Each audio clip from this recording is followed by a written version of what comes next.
नमस्कार दोस्तों, advance classes के यूट्यूब चैनल पर आपका स्वागत है। मैं हेमंत प्रजापति एडवांस क्लासेस के यूट्यूब चैनल पर आपका स्वागत करता हूं। तो दोस्तों, आज हम चलेंगे नए टॉपिक की तरफ। आज हम बात करेंगे यहाँ पर ग्लैंड्स के बारे में, ग्रंथियों के बारे में। ग्लैंड्स या ग्रंथियां क्या होती है, आज इसके बारे में हम टॉपिक में चर्चा करेंगे। तो सबसे पहले जान लेते हैं कि ये ग्रंथियां हैं क्या हमारे शरीर में।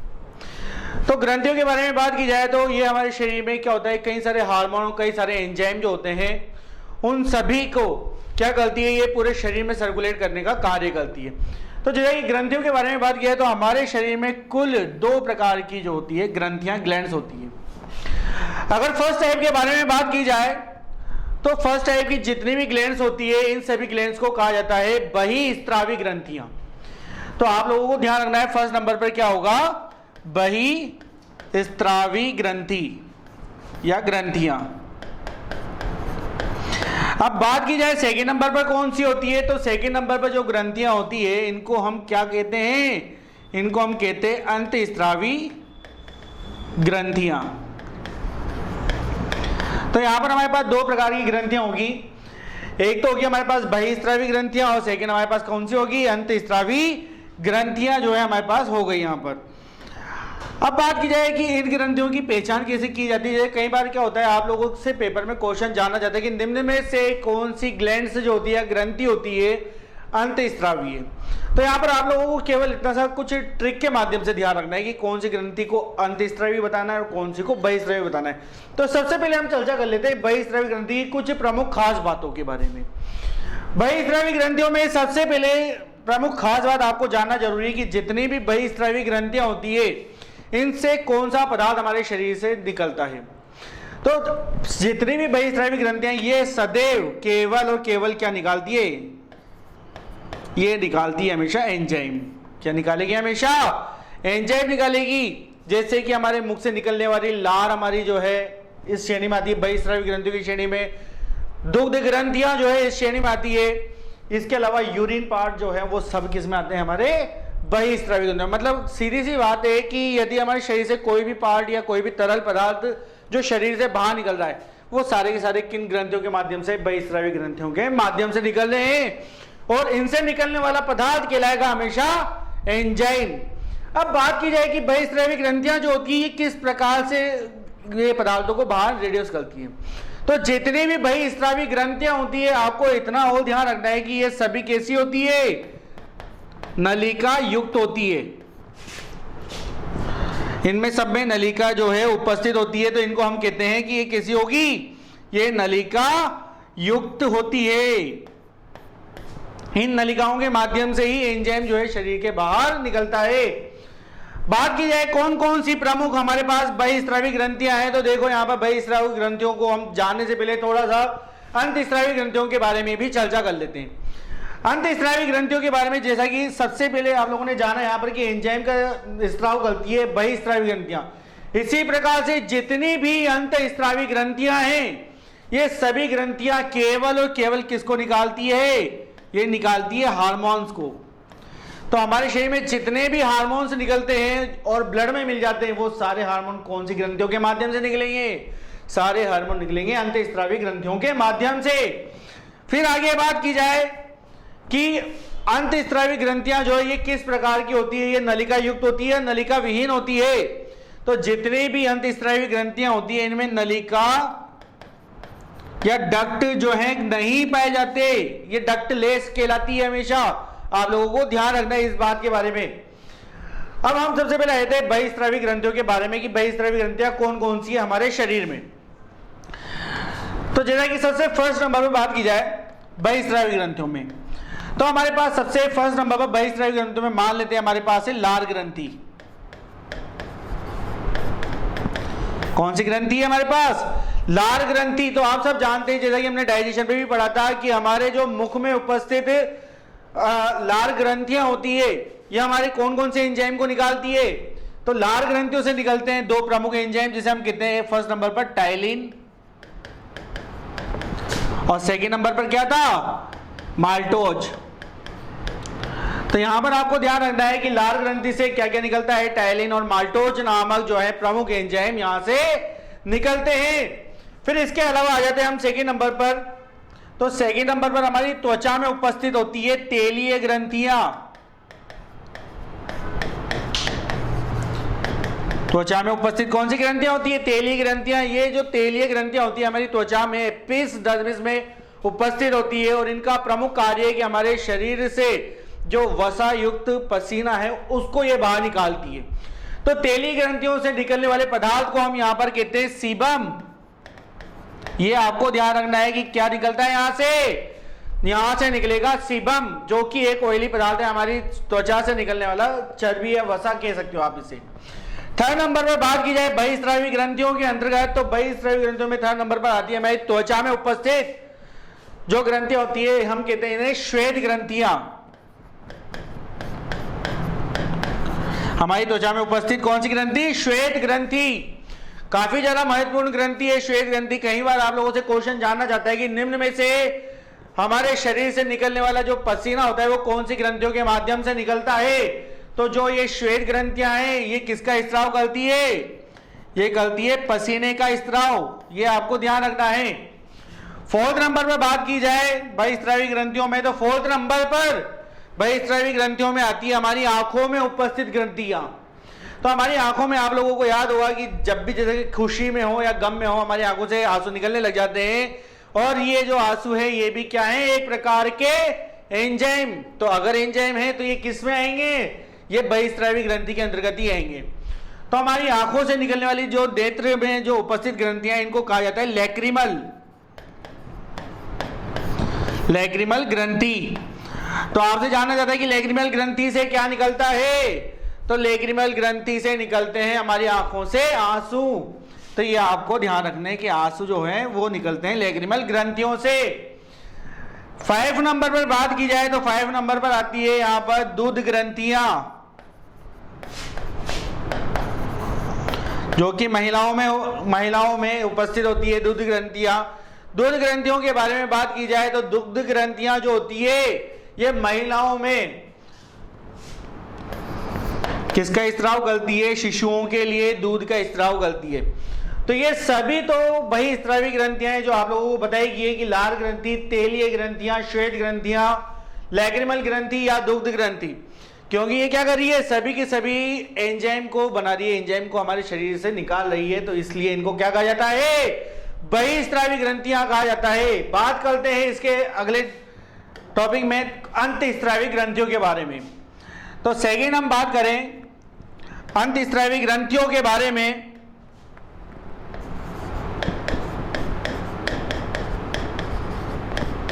अंतःस्रावी ग्रंथियां, तो अंतःस्रावी ग्रंथियां काफी ज्यादा महत्वपूर्ण ग्रंथियां होती है।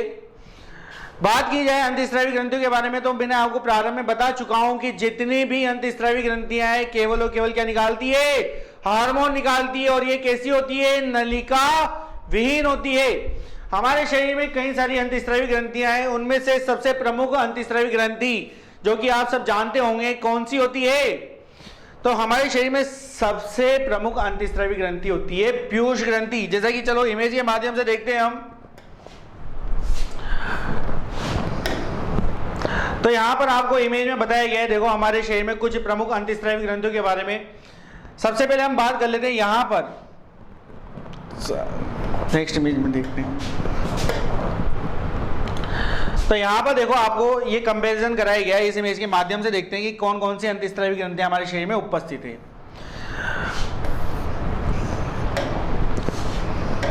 तो यहां पर देखो आप लोग, सबसे पहले आपको बताया गया हाइपोथैलेमस। यहां पर हाइपोथैलेमस उपस्थित है, लेकिन हमारे पास जो ग्रंथि है मेन अंतःस्रावी ग्रंथि वो कौन सी है? प्यूटेटरी। प्यूटेटरी जिसे हम किस नाम से भी जानते हैं? इसे हम जानते हैं पीयूष ग्रंथि के नाम से भी जानते हैं।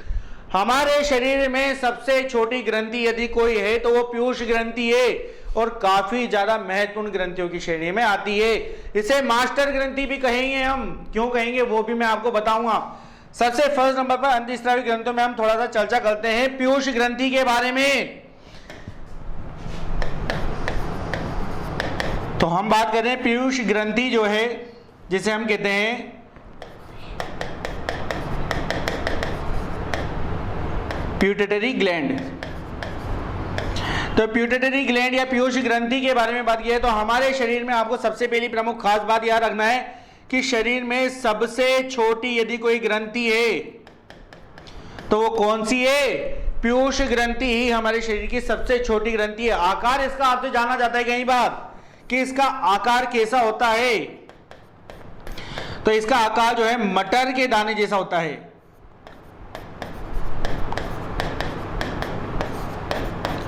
और इसका वजन भी आप लोगों से जाना जाता है कि इसका वेट या इसका वजन जो है लगभग कितना होता है। तो पीयूष ग्रंथि का वजन सबसे कम लगभग 0.6 ग्राम, कितना होगा? 0.6 ग्राम जो है पीयूष ग्रंथि का वजन होता है, मतलब 1 ग्राम से भी काफी कम वजन है। क्या कार्य इसका प्रमुख? तो कार्य के बारे में बात की जाए तो देखो, सबसे पहले मैं आपको बता देता हूं कि पीयूष या प्यूटरी ग्लैंड की स्थिति कहाँ है। तो यहां पर इसकी स्थिति है प्यूटरी ग्लैंड की, जो कि एक मटर के दाने जैसी संरचना होती है। यहां पर कार्य के बारे में बात की जाए तो कार्य काफी ज्यादा इंपॉर्टेंट है। हमारे शरीर में जितने भी हार्मोन्स बनते हैं, इन सभी हार्मोन को जो है संचालित करने का कार्य वो सारा का सारा किसका है? पीयूष ग्रंथि का। मतलब ये हमारे शरीर में जितने भी हार्मोन निकलेंगे किसी भी ग्रंथि से, उन सभी हार्मोन को नियंत्रित कंट्रोल करने का जो कार्य होता है वो कौन करेगा? वो करेगी पीयूष ग्रंथि। तो कार्य इसका है सभी हार्मोन का क्या करना है? सभी हार्मोन का नियंत्रण। ये आपको ध्यान रखना है कि ये सभी हार्मोन का क्या करेगी? नियंत्रण करेगी।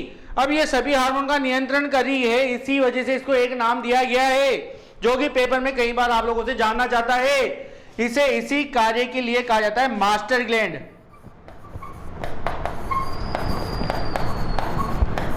ठीक है, तो ये आपको ध्यान रखना है कि पीयूष ग्रंथि को मास्टर ग्लैंड क्यों कहा जाता है? इसलिए कहा जाता है कि हमारे शरीर में उपस्थित जितने भी हार्मोन होते हैं, उन सभी हार्मोन को कंट्रोल करने का कार्य किसका होता है? इस पीयूष ग्रंथि का होता है। अब बात की जाएगी पीयूष ग्रंथि के, चलो हमने कार्य समझ लिया। अब जानते हैं कि पीयूष ग्रंथि जो कि एक अंतःस्रावी ग्रंथियों की श्रेणी में आती है, ये पीयूष ग्रंथि भी कोई हार्मोन को रिड्यूस करती है या किसी हार्मोन को बनाती है क्या? तो बिल्कुल सही है। यहां पर क्या होता है कि जो प्यूटरी ग्लैंड है, पीयूष ग्रंथि, ये स्वयं एक अंतःस्रावी ग्रंथि है।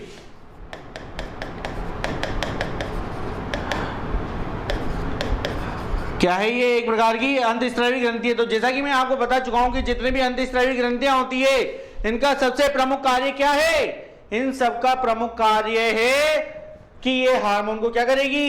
निकालेगी। तो पीयूष ग्रंथि से निकलने वाले सबसे प्रमुख हार्मोन में सबसे फर्स्ट नंबर पर हम एक प्रमुख हार्मोन को जानते हैं यहां पर, जिसका नाम है यहां पर एसटीएच हार्मोन।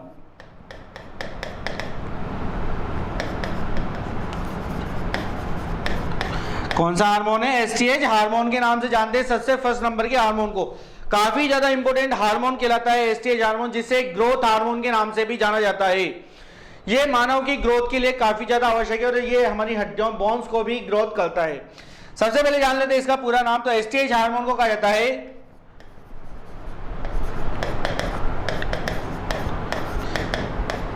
Somatotropic hormone. तो सोमाटोट्रोपिक हार्मोन या एसटीएच हार्मोन के बारे में बात की जाए तो जैसा कि मैंने आपको बताया कि एक ग्रोथ हार्मोन के रूप में कार्य करता है। यदि किसी भी व्यक्ति को एसटीएच हार्मोन की क्या हो जाए? कमी हो जाए, तो उसका शरीर क्या होगा? ग्रोथ नहीं कर पाएगा, विकास नहीं होगा उसके शरीर का। इसकी कमी आने पर जो व्यक्ति है उसके शरीर पर क्या हो जाता है? बौनापन का प्रभाव देखने को आपको मिलेगा। बात की जाए अगर अधिकता के बारे में, कि मान लो किसी व्यक्ति के अंदर अगर एसटीएच हार्मोन की क्या हो जाए? अधिकता हो जाए, तो कमी पर यदि व्यक्ति बौना हो रहा है तो अधिकता पर क्या होगा? व्यक्ति का जो शरीर है वो हो जाएगा विशालकाय। व्यक्ति का शरीर कैसा हो जाएगा? विशालकाय हो जाएगा। तो ये आपको सबसे पहले हार्मोन के बारे में ध्यान रखना है, एसटीएच हार्मोन। कि एसटीएच हार्मोन जो है सोमाटोट्रोपिक हार्मोन के नाम से जाना जाता है। ग्रोथ हार्मोन के रूप में कार्य करता है। कमी पर व्यक्ति बौना रह जाएगा और अधिकता पर क्या हो जाएगा? शरीर विशाल हो जाएगा, अधिक विकसित हो जाएगा। बात करें पीयूष ग्रंथि के सेकंड हार्मोन के बारे में, तो पीयूष ग्रंथि से निकलने वाला सेकंड हार्मोन, इसे हम कहते हैं एलटीएच हार्मोन। एलटीएच हार्मोन भी काफी ज्यादा इंपॉर्टेंट हार्मोन है जो कि पीयूष ग्रंथि से निकलता है। इसके कार्य के बारे में जान लेते हैं। सबसे पहले जान लेते हैं इसके फुल नेम के बारे में। तो इसे कहा जाता है लैक्टोजेनिक, इसे कहा जाता है लैक्टोजेनिक हार्मोन के नाम से इसको जाना जाता है। बात की जाए लैक्टोजेनिक हार्मोन का क्या प्रमुख कार्य है, तो लैक्टोजेनिक हार्मोन का प्रमुख कार्य केवल और केवल इतना सा है कि ये हार्मोन क्या करता है, महिलाओं में शिशुओं के लिए क्या करता है, दूध स्राव को प्रेरित करता है।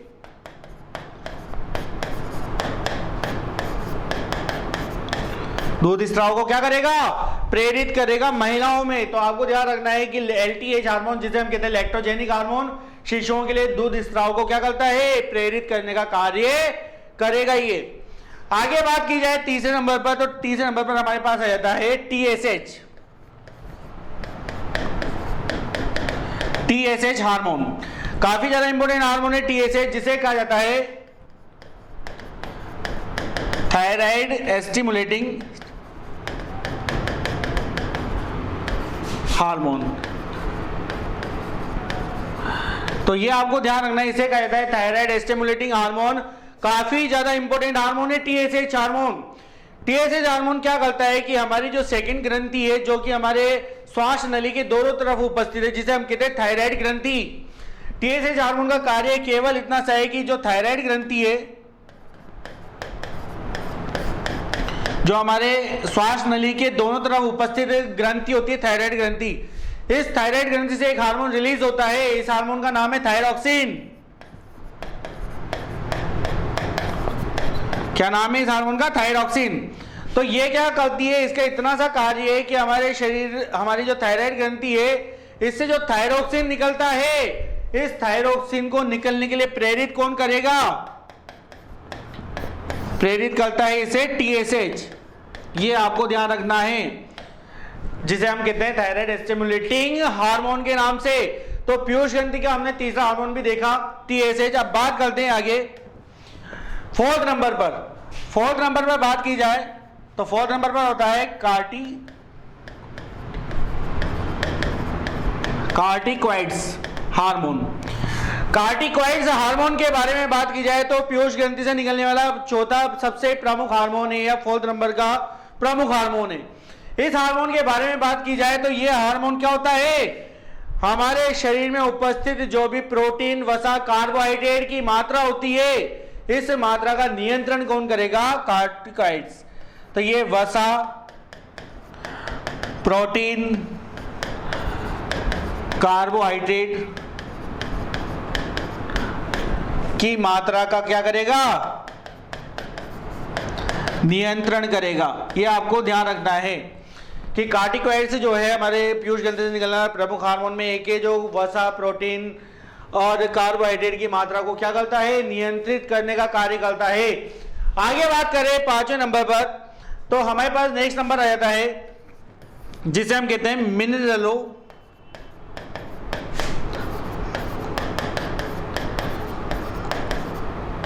मिनरलोक्वार्टिकॉइड।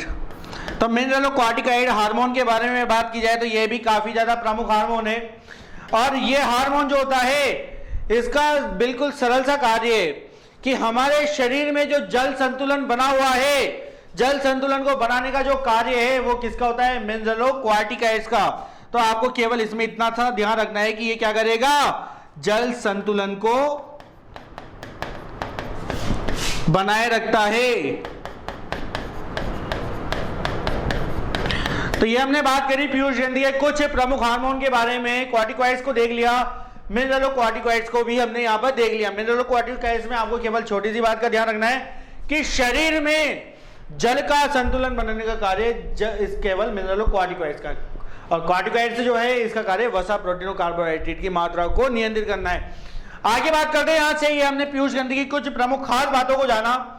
सेकेंड नंबर पर बात करते हैं कि हमारे पास और कौन सी ग्रंथि है जो पीयूष ग्रंथि के बाद आती है। तो पीयूष ग्रंथि के बाद हमारे पास आती है हमारे उपस्थित यहां पर गर्दन में, जिसे हम कहते हैं थायराइड ग्रंथि। तो थायराइड ग्रंथि काफी ज्यादा इंपॉर्टेंट ग्रंथि यहां पर, जैसा कि आप लोगों को इमेज में दिखा हुआ है, यहां पर देखो हमारी गर्दन में उपस्थित होती है ये इस प्रकार से। तो थायराइड ग्रंथि की स्थिति के बारे में बात की जाए सेकेंड नंबर पर,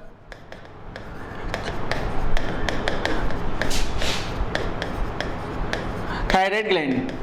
तो थायराइड ग्लैंड के बारे में बात की जाए तो हमारे शरीर में दूसरी सबसे प्रमुख ग्रंथियों पे आती है, और थायराइड ग्रंथि से आप सब जानते होंगे कि यहाँ से कौन सा हार्मोन निकलेगा, यहाँ से निकलेगा थायरोक्सिन। लेकिन उससे पहले कुछ प्रमुख खास बातों को जान लेते हैं। सबसे पहले आप लोगों से जाना जाता है थायराइड ग्रंथि की स्थिति को, कि थायराइड ग्रंथि कहां पर उपस्थित होती है। तो थायराइड ग्रंथि जो है ये उपस्थित होती है श्वास नलिका के, श्वास नलिका के दोनों ओर, ये आपको ध्यान रखना है। फिर आगे बात की जाए कि थायराइड ग्रंथि जो है कौन सा हार्मोन को निकालती है। तो थायराइड ग्रंथि से निकलने वाला जो हार्मोन है इसे हम कहते हैं थायरोक्सिन। तो यहां से निकलने वाला प्रमुख हार्मोन कौन सा है, थायरोक्सिन हार्मोन है। काफी ज्यादा इंपॉर्टेंट हार्मोन की श्रेणी में आता है थायरोक्सिन। ये हार्मोन भी क्या होता है, हमारे शारीरिक और मानसिक विकास के लिए काफी ज्यादा उपयोगी है। जैसे कि बात की जाए कि यदि किसी भी व्यक्ति के अंदर थायरोक्सिन की कमी होगी तो क्या इफेक्ट होगा। तो थायरोक्सिन की कमी पर बच्चों पर काफी ज्यादा इफेक्ट पड़ता है, और यदि किसी बच्चे में थायरोक्सिन की कमी होगी तो उसे एक रोग होता है जिसे हम कहते हैं जड़ मानव। क्या रोग हो जाएगा, जड़ मानव रोग हो जाएगा। इसमें क्या होता है कि जो बच्चे होते हैं वो ग्रोथ नहीं कर पाते, जड़ में ही रह जाते हैं, इसीलिए इसे क्या नाम दिया गया है, जड़ मानव रोग के नाम से जाना जाता है थायरोक्सिन की कमी पर। इसके अलावा यदि किसी वयस्क में भी इसकी यदि कमी होती है तो इसकी कमी से क्या होता है, शारीरिक और मानसिक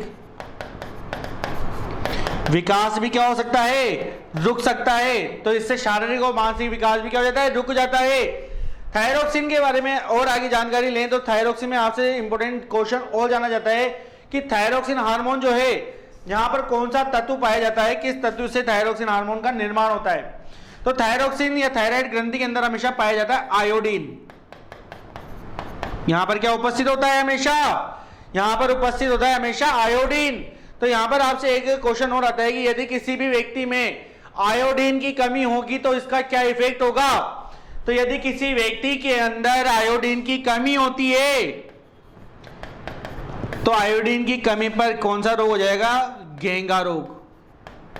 ये आपको ध्यान रखना है, घेंगा जिसे कहा जाता है गोइटर। इसमें क्या होता है कि जो थायराइड ग्रंथि होती है, थायराइड ग्रंथि के अंदर क्या हो जाती है, सूजन आ जाती है, और यहाँ पर गर्दन के बाहर आपको दिख जाएगा इसका असर। तो ये आयोडीन की कमी को प्रेजेंट करता है। तो यहाँ पर हमने कुछ प्रमुख खास बातों को जाना थायराइड ग्रंथि में, कि श्वास नलिका की दोनों ओर थायरोक्सिन नामक हार्मोन को रिड्यूस कर दी है। इसकी कमी हमने देखी कि जड़ मानव रोग है। इसके अलावा इसकी कमी से शारीरिक एवं मानसिक विकास भी अवरुद्ध हो सकता है।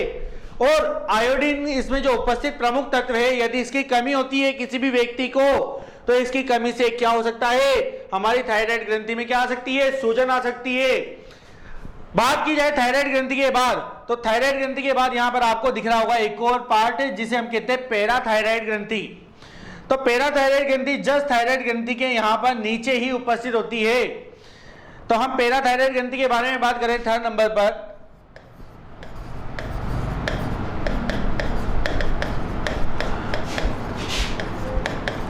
पैराथायराइड ग्लैंड के बारे में बात की जाए तो पैराथायराइड ग्लैंड भी काफी ज्यादा इंपॉर्टेंट है। सबसे पहले जान लेते हैं कि पैराथायराइड ग्रंथि से किस प्रकार का हार्मोन यहां से निकलता है। तो पैराथायराइड ग्रंथि जो होती है इससे निकलने वाला प्रमुख हार्मोन, यहां पर बात करें, यहां से निकलता है पैराथायरोक्सिन।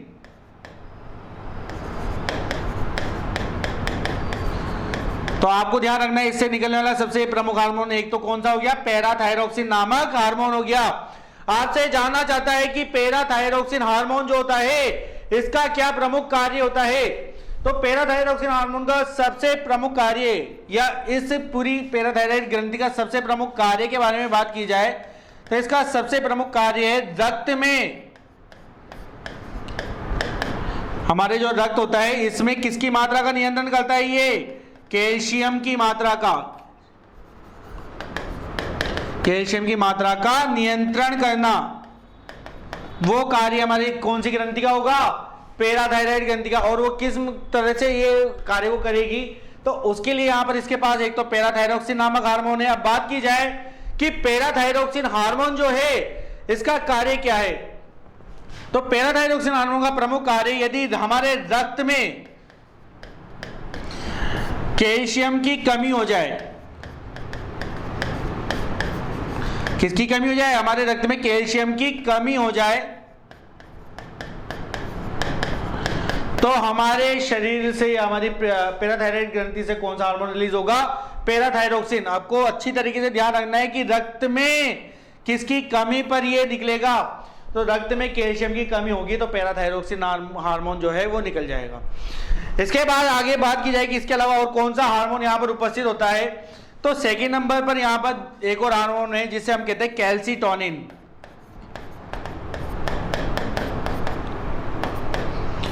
सेकंड नंबर पर जो हार्मोन है इसे हम कहते हैं कैल्सीटोनिन नामक हार्मोन। यह हार्मोन भी पैराथायराइड ग्रंथि का प्रमुख हार्मोन है और यह भी कैल्शियम की मात्रा के लिए ही कार्य करता है। यहां पर कैल्सीटोनिन के बारे में बात की जाए तो यदि हमारे रक्त में किसकी मात्रा अधिक हो जाए, कैल्शियम की मात्रा यदि क्या हो जाए, अधिक हो जाए, तो उस समय कौन सा हार्मोन रिलीज होगा, कैल्सीटोनिन। तो आप लोगों ने जैसा कि यहां पर देखा कि रक्त में कैल्शियम की मात्रा की कमी पर कौन सा निकल रहा था, पैराथायरोक्सिन। और कैल्सीटोनिन कब निकल रहा है, जब हमारे रक्त में कैल्शियम की क्या हो रही है, अधिकता, तो अधिकता पर निकलता है कैल्सीटोनिन और कमी पर निकलता है पैराथायरोक्सिन। पैराथायराइड के बाद आगे बढ़ते हैं नेक्स्ट ग्रंथि की तरफ। तो यहां पर हम इमेज के माध्यम से देखते हैं। तो यहां पर आपके पास देखो, हमने बात करी सबसे फर्स्ट नंबर प्यूटेटरी ग्लैंड के बारे में, थायराइड के बारे में, पैराथायराइड के बारे में बात करी। अब बात करते हैं यहां पर एड्रिनल ग्लैंड के बारे में। एड्रिनल ग्लैंड जो है हमारे शरीर की सबसे प्रमुख ग्रंथियों में आती है, जिसे हम जानते हैं अधिवृक्क ग्रंथि के नाम से। तो यहां पर जैसा कि आपको दिख रहा होगा एड्रिनल ग्लैंड, और ये आपको इस प्रकार से यहां पर दिखाई दे रहा है। तो एड्रिनल ग्लैंड ये हमारे पास यहाँ पर किडनी के ऊपर जो है कुछ कप टाइप जैसी संरचना है, किडनी के ऊपर लगी हुई ये छोटी सी संरचना जो आपको दिखाई दे रही है, इसे हम कहते हैं एड्रिनल ग्लैंड या अधिवृक्क ग्रंथि।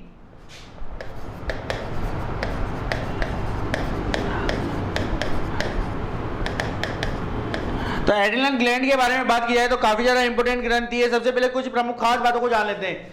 ये ग्रंथि की जो स्थिति आपको दिख रहा होगा यहाँ से कि ये ग्रंथि कहां पर उपस्थित है, हमारी जो किडनी है, हमारे जो वृक्क है उसके ऊपर उपस्थित है। तो सबसे पहले आपसे जाना जाता है कि एड्रिनल ग्लैंड जो है इसके बाहरी भाग को क्या कहा जाता है। तो जैसा कि मैंने आपको किडनी में भी बता चुका था कि किडनी का जो बाहरी भाग होता है उसे कॉर्टेक्स और भीतरी भाग जो होता है उसे मेडुला कहा जाता है। इसी प्रकार से जो एड्रिनल ग्रंथि का बाहरी भाग है इसे क्या कहोगे आप लोग, कॉर्टेक्स ही कहोगे। और यदि बात की जाए भीतरी भाग के बारे में तो भीतरी भाग को हम क्या कहेंगे, यहां पर इसे कहेंगे मेडुला। तो अधिवृक्क ग्रंथि के आंतरिक भाग को तो हमने कह दिया बाहरी भाग को तो हमने कह दिया कॉर्टेक्स और भीतरी भाग को हमने क्या कह दिया, मेडुला। अब बात की जाए कि अधिवृक्क ग्रंथि जो है यहां से कौन सा प्रमुख हार्मोन निकलता है, तो अधिवृक्क ग्रंथि से निकलने वाला प्रमुख हार्मोन कौन सा है, यहां से निकलता है एड्रिनलिन हार्मोन। काफी ज्यादा इंपॉर्टेंट हार्मोन की श्रेणी में आता है एड्रिनलिन हार्मोन। ये हार्मोन क्या करता है हमारे शरीर में, ये हमारी हार्ट बीट को भी नियंत्रित करता है। तो आपको ध्यान रखना है कि एड्रिनलिन हार्मोन का जो कार्य है ये हमारी क्या करता है, हृदय धड़कन को नियंत्रित करता है।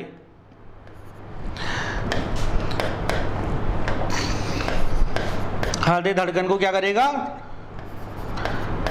नियंत्रित करने का कार्य। लेकिन बात की जाए तो ये जो हमारे पास एड्रिनलिन हार्मोन जो उपस्थित होता है ये केवल और केवल परिस्थितियों में ही कार्य करता है। ये हर समय इसका स्त्राव नहीं होता, केवल और केवल कब होता है, कुछ विकट परिस्थितियों में, कुछ परिस्थितियों में ही कार्य करता है। जैसा कि बात की जाए क्या परिस्थितियां बनती है, तो उन परिस्थितियों को जानने से पहले हम जान लेते हैं इसके अंदर कि ये परिस्थितियों में कैसे कार्य करता है। ये हमारे शरीर में उपस्थित हार्मोन है जो परिस्थितियों में कार्य करता है, इसलिए इसे एक नाम और दिया गया है। इसे कहा गया है करो या मरो का हार्मोन, या इसे कहा गया है लड़ो या उड़ो का हार्मोन, या इसे कहा जाता है फाइट एंड फ्लाइट। तो ये इसके सारे उपनाम है जो कि पेपर में कई बार आपको देखने को मिलेंगे, करो या मरो, लड़ो या उड़ो, फाइट एंड फ्लाइट। हार्मोन के नाम से भी इसको जाना जाता है। इसके अलावा इसे ही सेक्स हार्मोन के नाम से भी जाना जाता है। तो सेक्स हार्मोन के नाम से भी किसे जाना जाता है? एड्रिनल हार्मोन को ही जाना जाता है। अब जैसा कि मैंने आपको बताया कि ये हार्मोन जो है लड़ो या उड़ो का हार्मोन कहलाता है। क्या परिस्थिति है जहां पर ये कार्य करता है? तो इसकी परिस्थिति के बारे में बात की जाए तो ये हार्मोन केवल और केवल, जैसा कि मान लो किसी भी व्यक्ति को यदि किसी प्रकार का भय लग रहा है, डर लग रहा है या उत्तेजना उपस्थित हो रही है, तो केवल उसी समय यह हार्मोन कार्य करेगा। जैसे ही हमारे सामने किसी प्रकार का डर है तो हमारी हार्ट बीट क्या हो जाती है? बढ़ जाती है। हमारी हार्ट बीट बढ़ गई, उस समय कौन सा हार्मोन रिलीज हो रहा है? Adrenaline hormone. तो ये हमारी हार्ट बीट जब भी तेज होती है या हार्ट बीट का नियंत्रण जो है वो कौन सा हार्मोन करेगा? Adrenaline hormone. तो ये हार्मोन केवल और केवल परिस्थितियों में कार्य करता है, जैसा कि मैंने आपको बता दिया। यहाँ पर हम नोट डाउन कर लेते हैं कि किस परिस्थितियों में। तो ये जैसे कि मान लो किसी भी प्रकार का डर है या किसी प्रकार का भय है, किसी पर क्रोध है, तो इन विकट परिस्थितियों में ये कार्य करेगा। इसके अलावा उत्तेजना के समय, उत्तेजना के समय भी कौन सा हार्मोन रिड्यूस होगा? एड्रेनालिन हार्मोन, जो कि एक सेक्स हार्मोन के रूप में कार्य करता है। अब आगे बात की जाए, यहां पर एड्रिनल ग्रंथि के बाद हम आ जाते हैं। तो एड्रिनल ग्रंथि के बाद हमारे पास आती है अग्नाशय ग्रंथि, जिसे हम कहते हैं पैंक्रियास। तो जैसा कि यहां पर इमेज में देखते हैं हम पैंक्रियास के बारे में। तो यहां पर आपको इमेज में बताया गया एड्रिनल ग्लैंड के बाद आ जाती है हमारी किडनी, और किडनी के जस्ट यहां पर आपको दिख रहा होगा पैंक्रियास ग्लैंड उपस्थित है। ये यहां पर आपको जो पार्ट दिख रहा है ये पैंक्रियास ग्लैंड को क्या कर रहा है? प्रेजेंट कर रहा है। तो हम पैंक्रियास ग्लैंड के बारे में बात की जाए, जिसे कहा जाता है अग्नाशय ग्रंथि, हमारे शरीर की ये काफी ज्यादा इंपोर्टेंट ग्रंथि है। कारण क्या है कि अग्नाशय ग्रंथि एकमात्र ऐसी ग्रंथि है जो अंतःस्रावी ग्रंथियों में आती है और बहिस्रावी ग्रंथियों में भी आती है। समझते चलो इसके बारे में। तो हम बात कर रहे हैं अग्नाशय ग्रंथि के बारे में, जो कि अग्नाशय ग्रंथि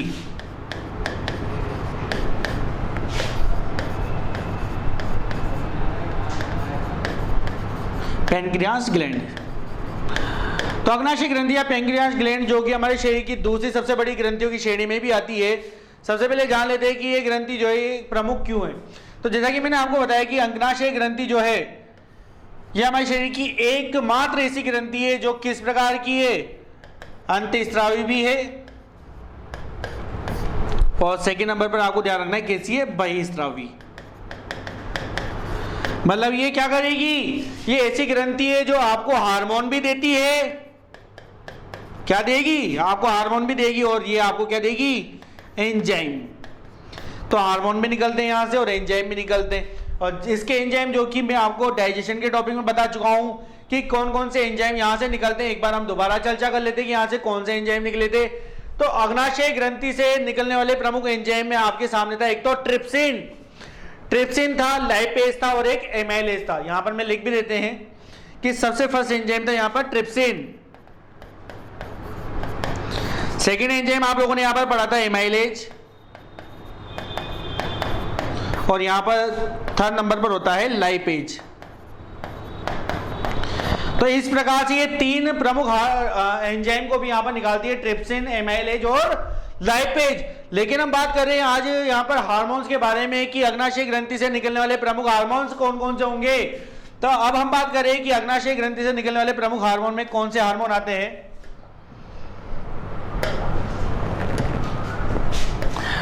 अग्नाशय ग्रंथि से निकलने वाले हार्मोन में सबसे फर्स्ट नंबर पर आपको ध्यान रखना है कि अग्नाशय ग्रंथि से निकलता है सबसे फर्स्ट हार्मोन जिसे हम कहते हैं ग्लाइकोजन। तो फर्स्ट हार्मोन यहां से निकलता है ग्लाइकोजन। काफी ज्यादा इंपॉर्टेंट हार्मोन होता है ग्लाइकोजन, और ग्लाइकोजन हार्मोन का कार्य समझते हैं उससे पहले जान लेते हैं कि ग्लाइकोजन हार्मोन को किसने बताया था। तो ग्लाइकोजन हार्मोन जो है ये निकलता है अग्नाशय ग्रंथि की बीटा कोशिकाओं से, ये आपको ध्यान रखना है। ये निकलता है अल्फा कोशिका से। तो हमारे पास जो ग्लाइकोजन हार्मोन है ये अग्नाशय ग्रंथि की अल्फा कोशिका से रिड्यूस होता है, ये आपको ध्यान रखना है। अब बात की जाए यहां पर कि इस हार्मोन का क्या प्रमुख कार्य है हमारे पास। तो ग्लाइकोजन का सबसे प्रमुख कार्य केवल और केवल इतना सा है कि हमारे रक्त में उपस्थित जो ग्लाइकोजन होता है, ये इस ग्लाइकोजन को किस में कन्वर्ट कर देता है, इस ग्लाइकोजन को कन्वर्ट कर देता है ग्लूकोज में। ग्लाइकोजन को किस में कन्वर्ट कर देगा, ग्लूकोज में। और ग्लूकोज में कन्वर्ट करके इसको स्टोर कर देते हैं ये कहां पर, हमारे यकृत में। तो ये क्या है, ग्लाइकोजन को ग्लूकोज में कन्वर्ट करके इसको स्टोर करने के लिए कहां पर भेज दिया जाता है, हमारे लीवर में, हमारे यकृत में। ये आपको ध्यान रखना है, फर्स्ट कार्य। अब बात की जाए कि इसके अलावा इसके अंदर सेकंड हार्मोन कौन सा होता है, तो हमारी जो अग्नाशय ग्रंथि है इसका सेकंड हार्मोन जो है इसे हम कहते हैं इंसुलिन, इंसुलिन हार्मोन। तो सेकंड नंबर का जो हार्मोन है आपके सामने इंसुलिन हार्मोन है, और इसके बारे में आप सब ज्यादातर सब जानते ही होंगे। इंसुलिन हार्मोन जो है सबसे पहले जान लेते हैं कि अग्नाशय ग्रंथि की कौन सी कोशिकाओं से निकलता है। इंसुलिन हार्मोन जो है कि अग्नाशय ग्रंथि की बीटा कोशिका से रिड्यूस होता है। कहां से निकलेगा, अग्नाशय ग्रंथि की बीटा कोशिकाओं से निकलता है ये प्रमुख हार्मोन। अब बात की जाए कि इस हार्मोन का क्या प्रमुख कार्य है, तो इंसुलिन के प्रमुख कार्य के बारे में बात की जाए तो इंसुलिन हार्मोन का प्रमुख कार्य क्या है, ये क्या करता है, हमारे रक्त में जो ग्लूकोज होती है इस ग्लूकोज को किस में कन्वर्ट कर देता है, ग्लाइकोजन में। किसमें कन्वर्ट कर देता है, ग्लूकोज को ग्लाइकोजन में कन्वर्ट करने का कार्य होता है इस हार्मोन का। अब जैसे कि बात की जाती है, कई बार यहां से रिलेटेड एक इंपॉर्टेंट क्वेश्चन आप लोगों से जाना जाता है कि यदि किसी भी व्यक्ति के शरीर में इंसुलिन की कमी हो जाए तो कमी होने पर क्या इफेक्ट होगा। तो सब जानते होंगे आप जनरली कि अगर किसी भी व्यक्ति के शरीर में, थोड़ा सा हम इसको समझते हैं कि किसकी कमी हो रही है, हमारे रक्त में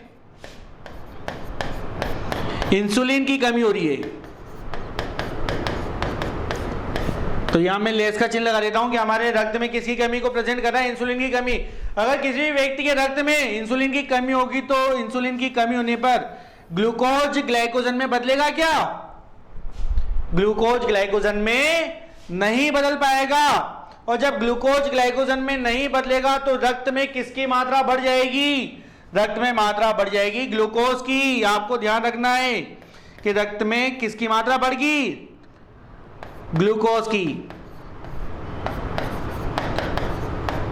रक्त में बढ़ चुकी है हमारे ग्लूकोज की मात्रा। अब आप सब जानते हैं कि यदि हमारे रक्त में ग्लूकोज की मात्रा बढ़ जाए तो बढ़ने को क्या कहा जाता है, इससे कहा जाता है मधुमेह या डायबिटीज, जिसे हम कहते हैं शुगर।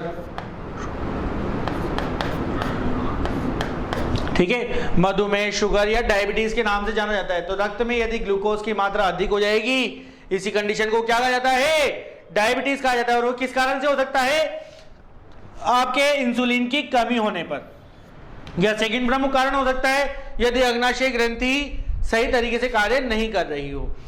तो ये हमने जाना यहां पर अग्नाशय ग्रंथि के दोनों प्रमुख हार्मोन के बारे में। अब आगे बात करते हैं हमारे जनन हार्मोन के बारे में कि अब हमारे पास कौन से हार्मोन बच रहे हैं। तो हमारे जो है अब जनन हार्मोन के बारे में बात की जाए तो यहां से आती है हमारे पास ओवारीज, जो कि महिलाओं में उपस्थित होते हैं, जिसे हम कहते हैं अंडाशय। और इसके अलावा हमारे पास उपस्थित है टेस्टेस, जिसे हम कहते हैं वृषण। यहां पर आपको इमेज में बताया गया होगा। और ओवारीज जो है महिलाओं में इस प्रकार से यहां पर उपस्थित है। तो अब हम बात करेंगे जनन ग्रंथियों के बारे में। तो जनन ग्रंथियों के बारे में बात किया तो जनन ग्रंथियां जो है मुख्य रूप से दो प्रकार की होती है, स्त्री और पुरुष में दोनों में भिन्न होती है।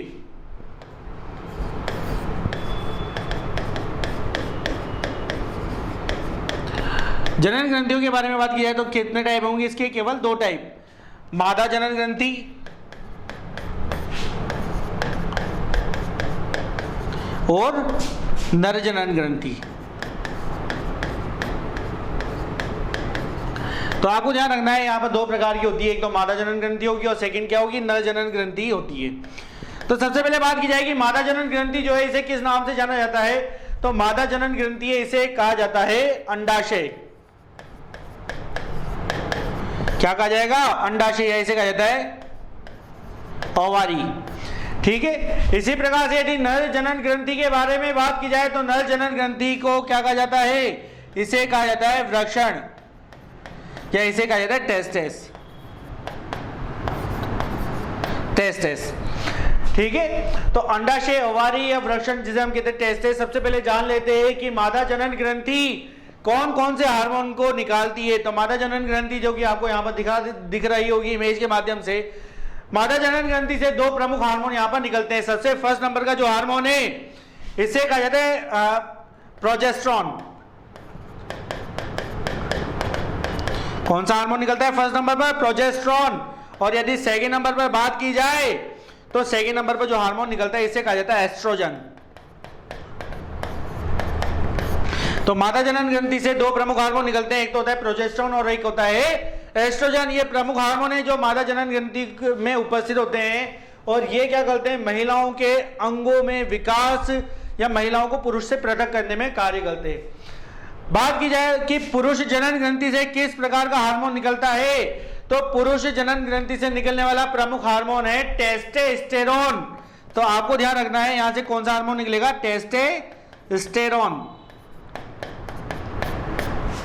ठीक है, तो पुरुष जनन ग्रंथि से निकलता है टेस्टोस्टेरोन और महिलाओं से निकलता है प्रोजेस्टेरॉन। फर्स्ट नंबर पर आपको ध्यान रखना है। Second estrogen. तो प्रोजेस्टेरॉन और एस्ट्रोजन जो होते हैं महिलाओं के, जैसे कि स्तन विकास, महिलाओं की त्वचा पुरुष से भिन्न, महिलाओं की आवाज, इन सभी का जो नियंत्रण है उनको देने का प्रमुख कार्य है वो इन हार्मोन का है। इसी प्रकार से टेस्टोस्टेरोन पुरुषों में महिलाओं से अधिक बाल, पुरुषों की आवाज का भारी होना, वो सभी किस हार्मोन पर निर्भर करेगा? टेस्टोस्टेरोन पर। तो ये दो प्रमुख हार्मोन जो है यहां से रिड्यूस होते हैं। तो दोस्तों आज के लिए बस इतना ही। हम मिलते हैं नेक्स्ट क्लास में नेक्स्ट टॉपिक के साथ। तब तक के लिए धन्यवाद।